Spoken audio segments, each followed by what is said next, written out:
O Muslims of the West, every 4 years I gloat at you and I say, I told you so. Where's Haytham al-Haddad now? Voting is an ibadah. Voting is wajib. Let me guess now. He's going to say, you tied your camel and you're going to get reward for voting anyway. These ikhwanis make a fool of you every single time. Doesn't Mr. Abu Taymiyyah feel a bit stupid now? So all of that hatred and all of that passion, you thought the Muslim Ummah would be behind you because of the Palestinian cause, right? What did the Muslim Ummah in the UK do? They voted for Labour. Do you know why they voted for Labour? Because Labour has been catering to their needs for 50 years. You can't just jump on the bandwagon and say, oh, they're not supporting Israel. Oh no, don't vote for them. Turn your back on them. Now, isn't it going to feel very stupid after all that hatred you incited, all that confronting in the streets, and all of that rhetoric you was giving about them and slandering them? Now when you have a need, who are you going to go to? You're going to go crawling back to Rosh Rana Ali. You're going to go crawling back to the Labour MPs with your tails between your legs. When will you Muslims realise that every time you try to take the will of Allah into your own hands, you fail? We Muslims specifically fail in the democratic process. Because Allah knows that we know better. Because Allah knows that voting is haram. And if you believe that voting is better than the law of Allah, then it is major shirk and kufr and zandaqa.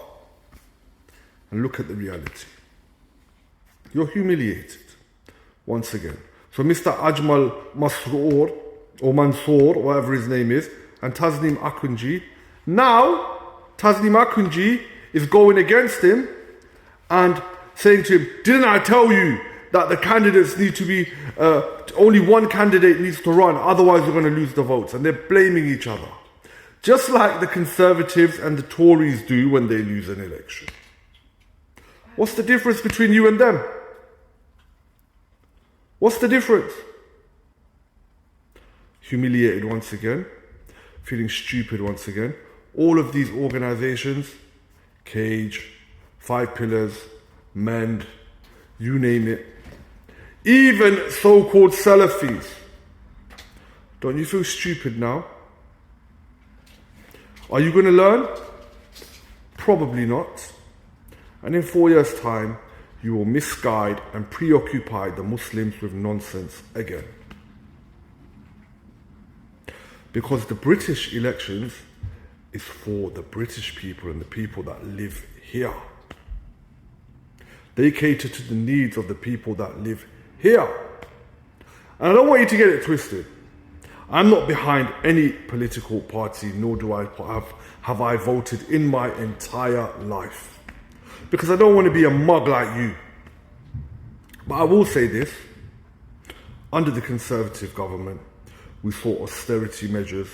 We saw many a legislation being implemented that severely go against the rule of Allah. We saw poverty reach to peak levels. One thing I can say, even though what Labour did across the waters to the Muslim Ummah, when it came to looking after people in poverty, when it came to looking after people in immigration and the immigration process, when it came to taking care of those people in this country who are in a hard place, Labour were more compassionate. And just because a leadership says something, that which they probably said to win votes, it doesn't mean that the bottom line are like the top line, even though they were shackled and chained and they couldn't say anything because they had to go in line with their leadership or they would lose their position. Very short-sighted from the Muslim community. So all you've done now is divided the Muslim community here in the UK even further. And it shows you the reality. Is this what you call caring for Palestine? Voting in Labour? You thought that the Bengali community will be so behind you.